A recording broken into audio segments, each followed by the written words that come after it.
Welcome to the REALL Academy, brought to you each Saturday at 10:30 a.m. Eastern Standard Time by the Systems Doctors, Dr. Sheka Houston and Dr. Tammy Taylor, best-selling authors, consultants, and speakers of Create and Educate LLC. Create and Educate LLC is an educational consultant and literary firm that provides professional development to schools and community.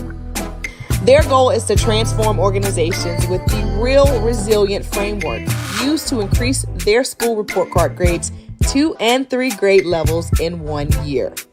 REAL stands for Respect, Excellence, Accountability, Literacy, and Leadership.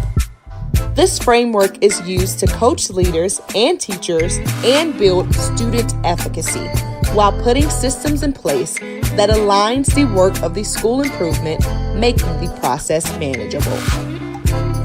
When the work is manageable, teachers and leaders don't stress out or burn out.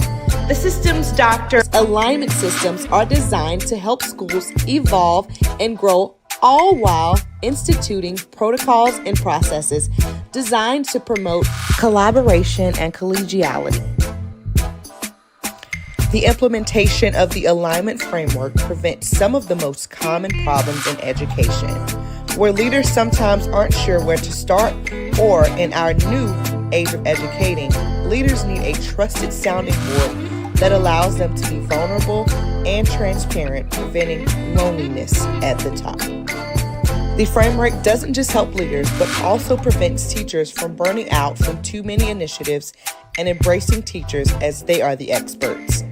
Finally, the framework extends to the children, helping them get engaged in school and solving a nationwide problem.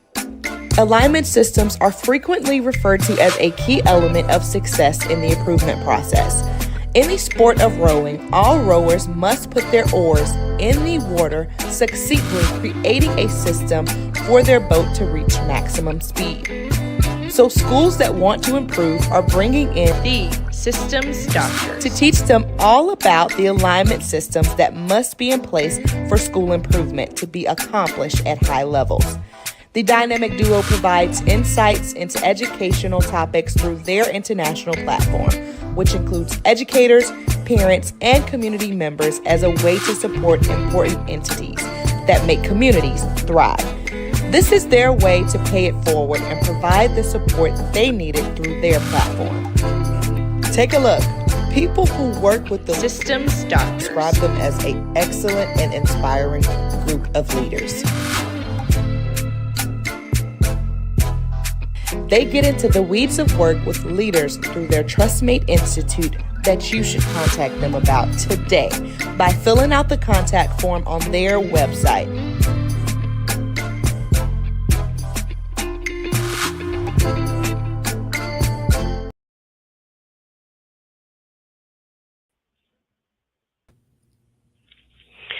Great morning, everyone. It is Super Saturday. Welcome to episode 172 of the REALL Academy, brought to you by Create and Educate with your very own Systems DoctHers, HERS. I am Dr. Sheka Houston.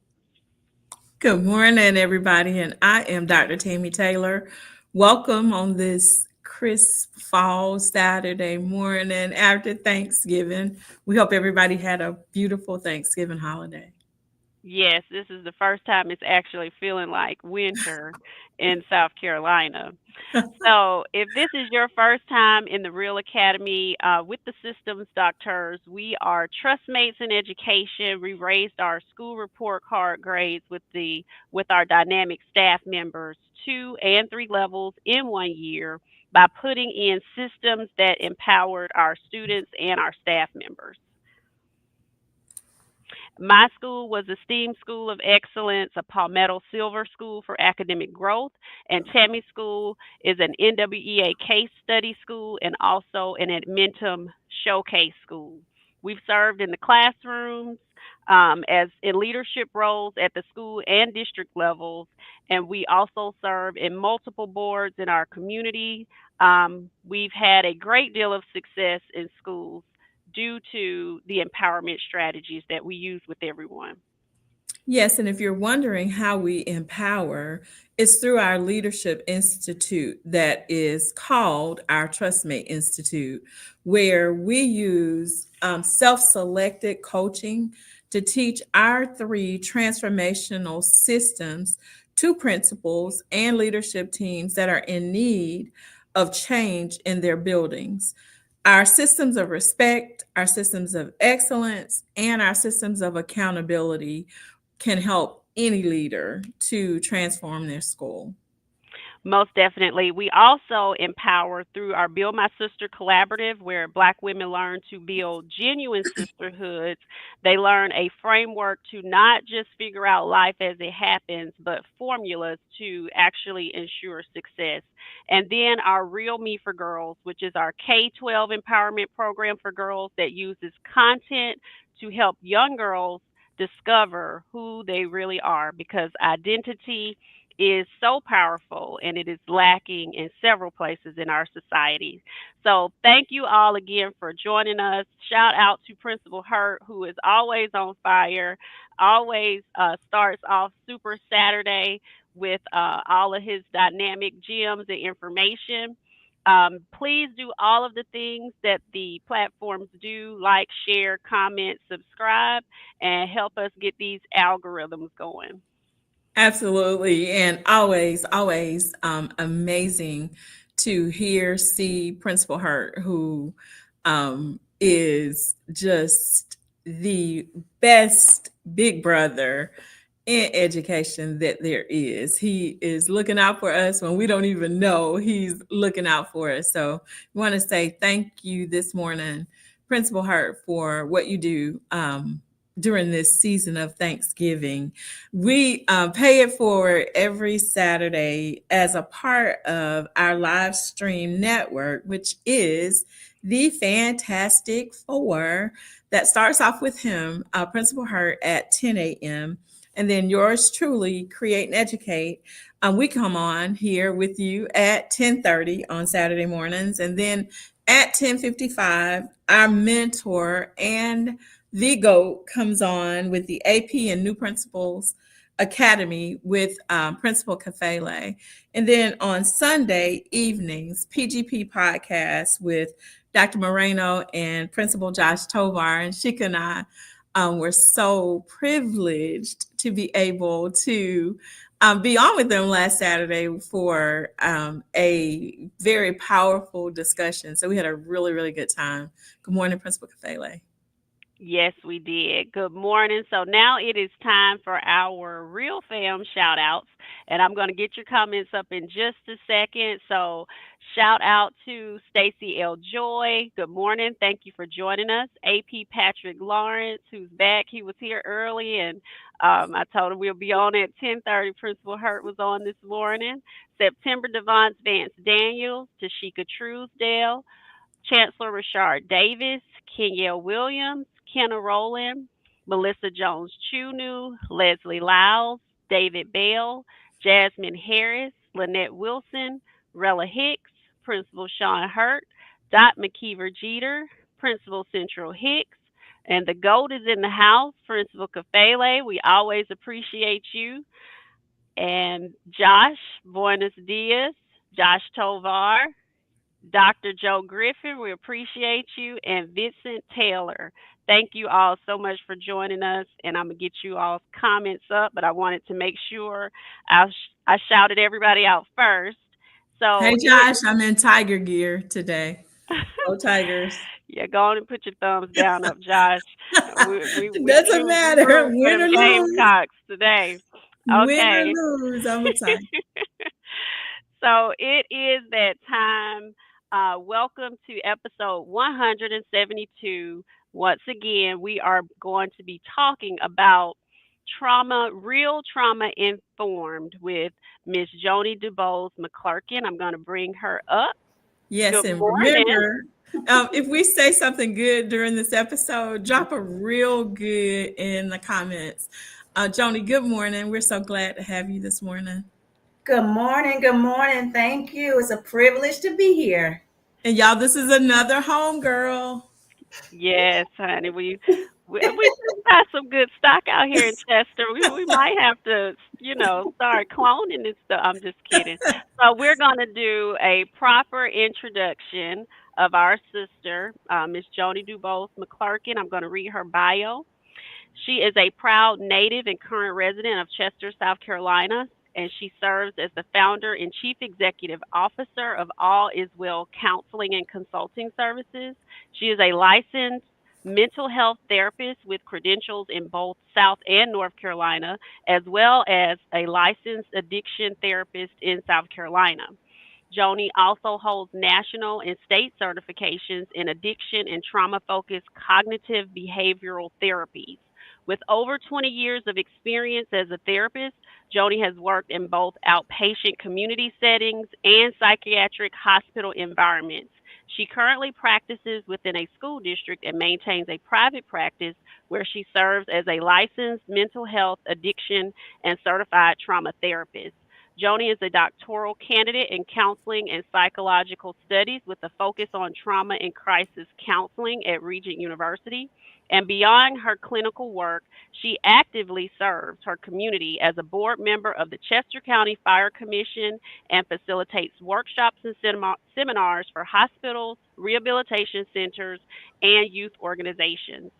Joni's primary mission is to serve others and enhance the quality of life for individuals and families in all communities. So let's make sure we are welcoming her. And Tammy, if you don't mind helping out, we'll go back and forth with the comments. Yeah, I can. And Joan, want you to know we are so super proud of you, girl, and Thank Definitely. so you. excited about the work that you do. Thank you so much. Most definitely. So, as you heard in the promo, REAL stands for respect. And we're going to start off with that R as we talk about trauma informed respect. And we think the best approach to rolling anything out, because if you tuned in with us before, our systems ensures that the right messaging goes out to people before anything is ever rolled out. Because if you don't have the right messaging, it's not going to be received well. It won't be the commitment that you need. So that messaging is important. So with our R in real, that stands for respect, we feel like it's best for adults to understand the need for being trauma informed. And we think the best way to do that is just for them to be self aware about their own trauma from their own lens. So, if you would talk to us about what are some ways that we can ensure our staff members are trauma informed, and even talk about, things that trauma that people don't really necessarily think is trauma. Because a lot of times when people think about trauma, they think about like sexual assault and those types of things, but there's multiple levels of different types of trauma. So just speak to that for us if you don't mind. Mhm. Yeah, sure. I want to first of all talk about why it's important, especially in the childhood and adolescence phases. And those are the phases where there's rapid growth of brain development. And that is where, during those stages, that learning social and emotional skills that shape their future ability to handle life stressors come into play. And Mhm. so it is important to address those things at these phases. So some of the types of trauma that's overlooked, of course, are the ACEs. We normally see that abuse and neglect and all those things, but we Mhm. want to take a look at economic and financial trauma that the students and adolescents go through, the community environmental trauma, the racial and cultural trauma, the identity trauma, loss and grief, bullying, peer victimization, chronic mental illness, whether within themselves or the parents that they're going through, the trauma overworked and the pressures of such, rejection and abandonment, and the social media trauma. So Mhm. all of those things may manifest into behavioral problems, substance abuse problems like vaping. You even see in the elementary children as well as adolescents. Mhm. You see them in poor academic performances, isolative behaviors and conduct problems all around. So be on the lookout for those things. A lot of times the teachers and the leaderships are only paying attention to the behaviors, but we all know that children and adolescents will show you that they're in distress before they tell you. Most definitely. And if you're not familiar with the ACEs studies, this was something, it was a questionnaire that was performed with well educated people, and a lot of different things came from it. What they found was people who scored 6 out of 10 had less life expectancy. And one other thing that I wanted to point out that was really profound, when children from suburban areas were studied, their life expectancy was higher than children in urban areas. Violence was a very big issue, and hearing gunshots daily, seeing violence impacts your body because it's a daily release of cortisol and adrenaline that is not healthy. So these are things that, as we're talking about the adults also being trauma informed through their own lens, because these were adults who answered the ACEs study questionnaire. When they can feel that and know how to address their own trauma, they can transfer that over to the children a lot better. Definitely. And I think the thing that is important too, and just goes back to what you were saying about recognizing where we are, Joni, is like when a person who has lived a particular way can grow up and become an adult who doesn't even realize that they have been traumatized. And so when you start going through assessments like ACEs and other tools like that, you start to think, oh my goodness, if this is how you define trauma, Lord, this is something that really makes you have to deal differently with children, because most of the children that we have access to have some level of trauma that they're coming to us with. And because of that, I think you're spot on. We have to be looking for those things that manifest themselves. And usually, as you said, they manifest it themselves through behaviors or through the interactions that the children have with the adults that are responsible for them. So, And looking at data, we're looking at the Youth Risk Survey. That was a 10-year span from 2013 to 2023. In 2023, adolescents 4 and 10, that's 40%, had reported to persistent sadness and hopelessness. 2 in 10 students, which is 20%, considered attempting suicide, and 1 in 10 students, 9%, actually attempted suicide. So this is a very serious topic. It's very serious, and I'm thankful that you're on here with us. The next part of our framework, Joni, is excellence. And we think that once people are familiar with their own trauma, operating in excellence should be something that we encourage, that allows them to heal and to let the adults know about employee assistance programs and counseling services and people like you who can be there to help us work through that trauma and those other things that we are facing on a daily basis.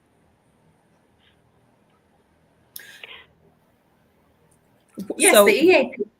Yeah, go ahead. EAP, I'm sorry. The EAP, the Employee Assistance Program, is a work-based program that provides employers with resources to help with the personal problems that they're experiencing that may impede their work. So everyone should take advantage of that. Yeah. What are some other ways that you think we could encourage healing to deal with trauma, and how leaders and school systems themselves can support staff with that? I think one way or several ways to do that is to create a supportive environment that is safe, be transparent within themselves. offer counseling services, trauma-informed education training, peer support networks, stress reduction techniques, whether it's in a meeting, talk about all of those things and model those things. It's one thing to say something, but you actually have to implement those things yourself. That's Exactly. And like, go back to what Sheka said, respect people. right, And let Right. people know exactly. that you are human and we Mhm. understand. Yeah, just fostering a growth mindset, period. Being flexible, recognizes when your employees are struggling, allow them a place to take some time for themselves. Just be compassionate. Most definitely, that compassion, that leads right to our next part of the framework, systems of accountability or just accountability, because we also have to encourage people to deal with some of the things that they're going through, and we have to hold them accountable for dealing with things. So sometimes that could look like, you know, self checks on campus. I know that sometimes when people are telling me things as a leader, I had someone experience something very traumatic in their family, and they were telling me, "Well, I'm gonna just come in Monday." No, don't come, because it's not that deep. With whatever we got going on here, we can handle it. You need to handle what you have going on, and it is not necessary for you to be here because that is more pressing for you to deal with. And sometimes people need to hear that from their leaders. Nope, don't even try to come in here, for what you're going through. So, what are some other ways that we can hold people accountable for just taking care of themselves the way that they need to? Mhm. Making sure that people are setting clear and achievable goals for Mhm. themselves, creating a personal accountability plan, whatever that may consist of. Everybody's will be different. Everybody's recipe is different. Celebrating small wins. Mhm. You might not have won the whole battle, but you've won some of it. Recognize that. Mhm. Um, Acknowledge your growth. Creating a non-judgmental space Mhm. for people, supportive and promoting just self-awareness. I love that non-judgmental space. That is. Definitely. And we have to work on that because Mhm. a lot of times I think that people don't be them authentic selves because they're afraid of the judgment that's going to come with that. And when you put yourself out there and become vulnerable, Mhm. people are afraid of what gets said about it or what gets thought about it. And I do believe those safe spaces can create more opportunities for us to really allow people to be in a space that allows their hearts and minds to heal from whatever it is that they're going through. So, um, amazing work. We got some real good comments on here. So, you're Mhm. doing a fabulous job, Joni. Literacy is the next part of our framework. What are some good books or book studies that would be helpful for people to understand the importance of working through their own traumas? And this is something that, we have a variety of folks that are on with us, and you have, teachers and leaders, but maybe even some suggestions for things that, as the leader of the school, we can have in our arsenal of tools to help when we are trying to help people to work through things because you're licensed to do what you're doing. As Sheka mentioned before, like we receive a lot of secondhand trauma based on trying to support people through the things that they are going through. So it can be very helpful if you can share with us some things that you think would be good for resources for leaders who are trying to support staff members who are going through things. Okay, so the first one I want to talk about is the Prepare workshop. Workshop 2, third edition for mental health crisis interventions, responding to an acute traumatic stressor in schools. That is a training that I can definitely put up. Also, we have the Body Keep Score, the Trauma Informed book for children and adolescents, the Childhood Disrupted, how your biography becomes your biology and how you can heal. Mm-hmm. The Whole Brain Child, 12 Revolutionary Strategies to Nature Your Child's Development Mind. And also the Complex PTSD from Surviving to Thriving. Dr. Houston has put that up in the chat. Mm-hmm. Yes. Some websites, National Education Association, Crisis Prevention Institute, National Child Trauma Stress Network, and traumasensitive-schools.org, and also the CDC website, the Center for Disease and Control website. Thank you. And I put, like she said, I put all of those in the chat. And we only have 2 minutes left. I wanted to talk lastly because our last part of our framework is leadership. We started off with the fact that leaders, this can't just be our messaging, can't be, oh, well, just before we get ready to roll this out for kids, we want to make sure that, you all know what it is for yourselves.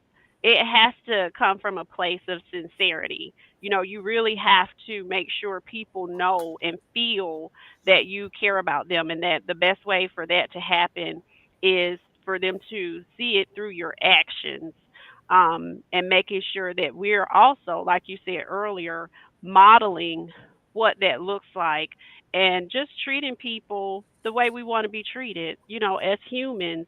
And there was a question that says, at Yeah. what point do you discern between trauma informed and not compromising on high expectations or rigor? And I think Tammy and I both can attest to this, that taking care of yourself comes before everything else, because if you're not ready to receive rigor, rigor doesn't matter. If you have not made sure, if the adult is not okay, if the child is not okay, rigor doesn't come into play because nobody's ready to receive anything.